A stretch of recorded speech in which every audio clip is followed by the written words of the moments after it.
नमस्कार साथियों, विद्या मंत्रा चैनल में आपका हार्दिक स्वागत है। मैं आज आपको एक नई जॉब अपडेट लेके आया हूं, जो कि बहुत इंपॉर्टेंट जॉब अपडेट है। जो भी कैंडिडेट डिप्लोमा होल्डर हैं और डिप्लोमा की जो डिग्री है उनके पास है, उनके लिए electricity service commission Uttar Pradesh power corporation limited में वैकेंसीज आई हैं, जिसकी एप्लीकेशन फॉर्म 25 मार्च से शुरू हो गए हैं और जिसकी लास्ट डेट 18 अप्रैल है। विदाउट वेस्टिंग द टाइम, ये क्या वैकेंसी है, किस तरह से अपडेट्स आई हैं, ये मैं आपको दिखा दूं। ये देखिए, ऑनलाइन एप्लीकेशंस इनवाइट किए गए हैं डिस्कॉम्स के लिए और ट्रांसको के लिए, ठीक है। डिस्ट्रीब्यूशन और ट्रांसमिशन कंपनीज जो इनकी हैं उनके लिए है। तो जूनियर इंजीनियर ट्रेनी सिविल की वैकेंसीज इन्होंने नोटिफाई की है, जिसके लिए इन्होंने कहा है कि strictly mention diploma in civil engineering, और आपके पास जो 25 वैकेंसीज जो आई हैं वो आप देखिए। और इन्होंने ये भी कहा है कि कॉरपोरेशन के पास ये अधिकार है कि इंक्रीज या डिक्रीज कर सकता है वैकेंसीज, ठीक है। तो यूपी पीसीएल में जेईस की वैकेंसीज आई हैं, जो जिन लोगों ने डिप्लोमा किया हुआ है सिविल इंजीनियरिंग में, ठीक है। अब मैं आपको ये बता दूं कि देखिए क्या प्रोसेस रहेगा, एग्जामिनेशन कैसे होंगे, वो सारी चीजें मैं आपको थोड़ा सा डिस्कस करना चाहता हूँ। देखिए, जो पे स्केल होगा वो देखिए यहाँ पे क्या होगा। जो पे स्केल होगा वो 7th पे कमीशन के हिसाब से होगा। पे मैट्रिक्स लेवल 7 में 44,900 जो होगा ये बेसिक पे होगा रिवाइज पे मैट्रिक्स में। इसके बाद इसमें आपको डीए मिलेगा, जो आज की डेट में डीए का रेट चल रहा है 28 और 29%। 10%, 8% से लेकर 24% तक आपको एचआरए मिलेगा, depending on the posting of your city. ये बेसिक है। बेसिक के ऊपर डीए मिलेगा, डीए के ऊपर एचआरए मिलेगा, ट्रैवल अलाउंसेस मिलेंगे, मेडिकल फैसिलिटीज मिलेगी और आपको कन्वीनियंस अलाउंस भी मिलेंगे। अगर आप यूपीपीसीएल में क्वार्टर ऑप्ट करते हैं तो वहां आपको एचआरए का पार्ट नहीं मिलेगा, ठीक है। अब मैं आपको थोड़ा सा एक चीज यहाँ बताने जा रहा हूँ। देखिए यहाँ पे क्या होगा, यहाँ पे ये होगा कि जो इसेंशियल एलिजिबिलिटी क्राइटेरिया है उसमें इन्होंने लिखा है कि डिस्टेंस से जो आपने डिप्लोमा किया है वो एलिजिबल नहीं है। डिस्टेंस एजुकेशन से जिन लोगों ने भी डिप्लोमा किया वो एलिजिबल नहीं है। और कैंडिडेट की एज जो है 1 जनवरी 2022 को 18 साल और 40 साल के बीच में होने चाहिए। और एक चीज मैं और अब यहाँ पे थोड़ा क्लियर कर देता हूँ कि डिप्लोमा इन सिविल इंजीनियरिंग ही माना जाएगा। और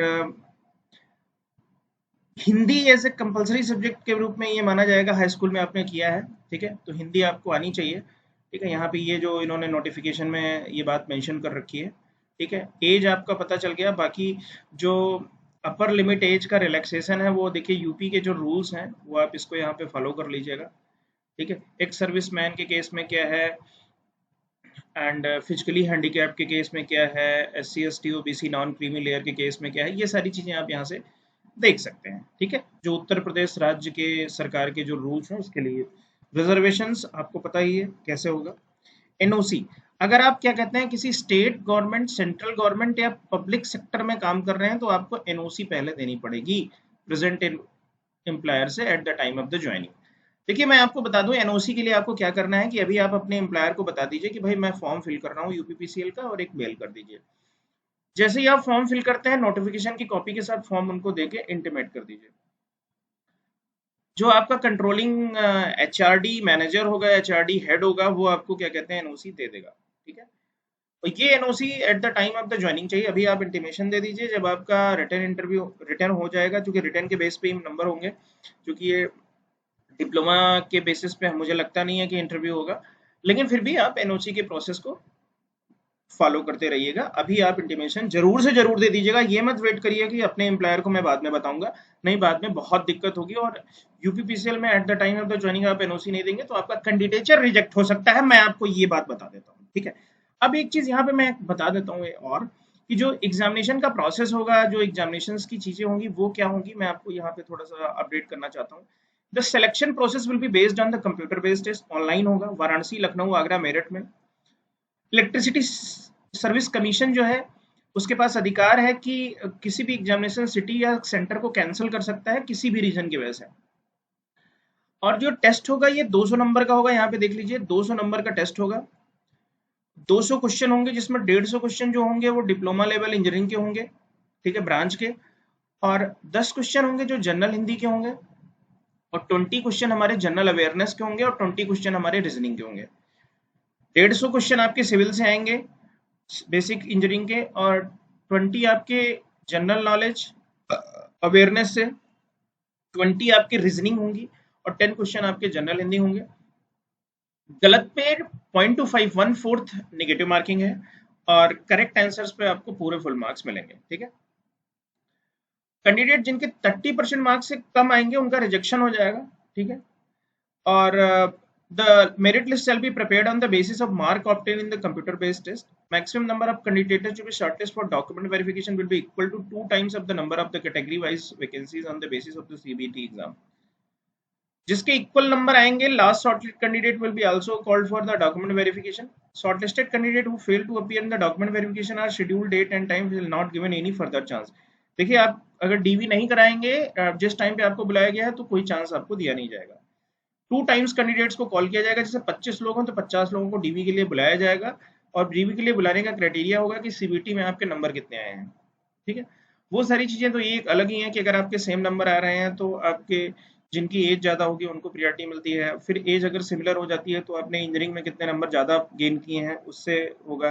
फिर इंटरनली ये क्राइटेरिया होता है कि कितने आपने गलत किए हैं, निगेटिव मार्क कितने हैं. वो सारी चीज़ें यहाँ डिस्प्ले नहीं होती, लेकिन जो कमीशन है वो सारे अधिकार अपने पास रखता है कि किसको क्या करना है, ठीक है. बहुत ही फेयर इवेल्युएशन प्रोसेस होता है यहाँ पे. मैं आपको बता दूं, बिल्कुल किसी उआ में मत रहिए कि यहाँ पे सेटिंग होती है, कुछ होता है.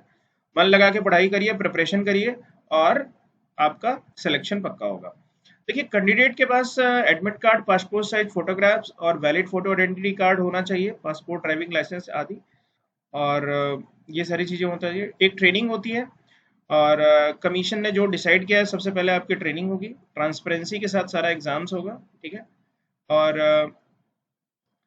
अब कह रहे हैं कि सीबीटी जो है बहुत ही ट्रांसपेरेंसी के साथ कराया जाएगा, और 3 डेज के अंदर एग्जामिनेशन आपको आंसर की दे देगा ऑनलाइन, और उसके बाद आपका रिजल्ट आ जाएगा. और ऑब्जेक्शंस के लिए वो, अगर आपको कुछ करना है तो एक्सपर्ट्स को बुलाएंगे. देखिए, अब मैं आपको चीज़ बता दूं, जिसे 1180 रुपए की क्या कहते हैं नॉन रिफंडेबल फीस लगेगी, और पीएच के लिए 12 रुपीज़, 1180 ये अनरिजर्व कैटेगरी के लिए, और एससी के लिए 826. और ये सारी जो नोटिफिकेशंस हैं वो आप थोड़ा सा पढ़ लीजिएगा. अप्लाई कैसे करना है वो लिंक मैं आपको यहाँ पे ऑनलाइन लिंक शेयर कर दूंगा. उससे पहले आपको क्या करना है, ठीक है, original checking submission of the documents के लिए जो ये क्राइटेरिया है, सर्टिफिकेट से ये सब रेडी रखिएगा. और ऑनलाइन फॉर्म फिल करते समय आपको जो स्कैन डॉक्यूमेंट चाहिए पहले से रेडी रख लीजिएगा. और उसके बाद ठीक है,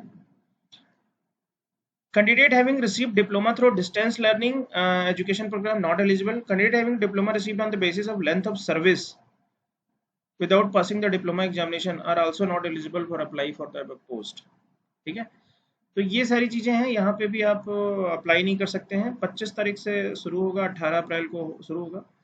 और एसबीआई चलान से आप 20 तारीख तक फीस सबमिट कर सकते हैं. और टेंटेटिव डेट्स ऑफ द जो कंप्यूटर बेस्ड टेस्ट होगा वो आपका होगा 4th वीक ऑफ मई में. ये इलेक्ट्रिसिटी सर्विस कमीशन की गाइडलाइंस हैं, और ये आपका नॉर्मलाइजेशन फॉलो होगा. अगर एक से ज़्यादा शिफ्ट में एग्जाम होगा तो ये आपके नॉर्मलाइजेशन होंगे, ठीक है. तो मैं यहाँ पे आपको सारी चीज़ें बता दिया कि आपकी जो नेसेसरी चीज़ें थी वो आपको मैंने यहाँ पे डिटेल में बता दिया. अब देखिए, ये आपकी वेबसाइट है, ठीक है. यहाँ पे आपको ऑनलाइन फॉर्म फिल करना है, वो लिंक मैं डिस्क्रिप्शन में शेयर कर दूंगा, ठीक है. और डिटेल एडवर्टाइजमेंट यहाँ से डाउनलोड कर सकते हैं. क्या क्या चीज़ों की ज़रूरत होगी फॉर्म फिल करते समय, वो सारी चीज़ें यहाँ पे आपको देखिए दे दी गई हैं, और वो आप करना पड़ेगा आपको. और दूसरा एक चीज़ मैं यहाँ पे बता देता हूँ कि फिर आपको यहाँ पे एग्री करके स्टार्ट करना पड़ेगा. जैसे एग्री कर दिया मैंने, ठीक है. और जैसे आपने पहले से रजिस्टर्ड कर रखा है तो लॉगिन करेंगे, और नहीं रजिस्टर्ड किया तो यहाँ पे स्टार्ट पे क्लिक करेंगे, ठीक है. यहाँ पे आपका सारी details, personal details and all, applicant mother name, ये सारी चीज़ें फिल करके आप रजिस्टर्ड करेंगे. रजिस्टर्ड करने के बाद आपको यूज़र आईडी पासवर्ड मिलेगा. और ये गाइडलाइंस हैं कि एप्लीकेशन फॉर्म फिल करने के लिए आपके पास ये सारा जो ब्राउज़र्स हैं वो होना चाहिए। और जैसे ही आप रजिस्टर्ड करेंगे, रजिस्टर्ड के बाद फिर आपको आगे फुलफिल किया जाएगा। ठीक है, सारी डिटेल्स। फीस सबमिट करने के बाद अपने फॉर्म की एक कॉपी अपने मेल पे ज़रूर रख लीजिएगा, नहीं बाद में दिक्कत होती है। यूज़र आईडी पासवर्ड भी सेव रखिएगा मेल पे, जिससे आपको टाइम टू टाइम सारी डिटेल्स मिलती रहे। तो विद्या मंत्रा तरफ से बहुत सारी शुभकामनाएं। मेरे चैनल को सब्सक्राइब जरूर कर दीजिएगा। हम आपको लेटेस्ट जॉब की अपडेट्स, कैरियर में कैसे ग्रोथ करनी है वो अपडेट्स, किसी भी एग्जाम की जो प्रिपरेशन है उसके बारे में, टीचर एजुकेशन एग्जामिनेशंस के बारे में, इंजीनियरिंग सर्विसेज एग्जामिनेशंस के बारे में, यूपीपीएससी, यूपीएससी और other state service commission examination, जो स्टेट बोर्ड टीचर्स बोर्ड्स के एग्जामिनेशन, उसकी अपडेट्स हम आपको देते रहते हैं रेगुलरली। इन अपडेट्स को चेक करने के लिए बेल आइकन को दबाना प्रेस मत करिएगा, जिससे हमारे नोटिफिकेशन आपको सबसे पहले मिल जाएंगे। ये इन्फॉर्मेशन आप अपने दोस्तों के साथ जरूर शेयर करिएगा जो लोग इस जॉब के लिए एलिजिबल होंगे, कहीं उनको उनसे ये अपॉर्चुनिटी मिस ना हो जाए। एग्जामिनेशन में डरिएगा मत, आपकी तैयारी नहीं, लेकिन एग्जामिनेशन में जरूर बैठिए। एग्जामिनेशन में बैठने से आपको एक्सपीरियंस होगा, और ऐसा नहीं है कि आपको अगर असफलता मिलती है, आपकी प्रिपरेशन नहीं तो आप एग्जाम नहीं देंगे, अगली बार आप जरूर ट्राई करिएगा, लेकिन एग्जामिनेशन का एक्सपीरियंस बहुत मैटर करेगा। ठीक है, तो again on the behalf of Vidya Mantra team, wishing you all the best for this examination. ठीक है, जॉब लीजिए, बहुत अच्छी जॉब होती है। इन हैंड आपके पास लगभग 60,000 50 से 60,000 रुपए के आसपास आपको मिलेंगे। बाकी कंपनी की ईपीएफ रूल्स और जो भी हैं वो आपको अलग से फैसिलिटी मिलेगी। ठीक है, थैंक यू।